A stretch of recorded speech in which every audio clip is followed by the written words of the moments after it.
ব্যক্তিগতভাবে আপনি একজন স্বজন এবং ভালো মানুষ, এটা নিয়ে কোনো বিতর্ক নেই, কিন্তু আপনার কর্মরিয়াতে বাধা। কর্মটা শুধু খারাপ না না, কর্ম খারাপ বলি না স্যার, কর্ম খারাপ হলে আপনি ম্যাজিস্ট্রেট চাকরি করতেছেন, আমি করতেছি না, আমি তো পাইতেছি না ম্যাজিস্ট্রেট চাকরি।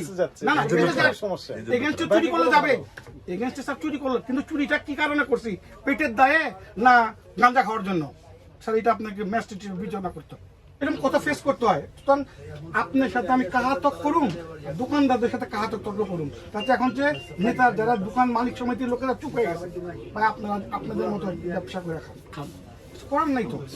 আমার হাত পা বাইতে সাঁতার কাটতে হতে আমি কাটতে পারবো না, আপনি আমার হাত পা এইটা অন্যায়। আপনি আমি তো আমরা স্বীকার করি 23 সালে 100% কোনো অন্যায় নাই, কিন্তু এটার ব্যাপারে স্যার কথা আছে, এটা আমি করতে পারবো না স্যার, এটা অন্যায়, কিন্তু আমার পক্ষে মানে আমি মনে করেন যখন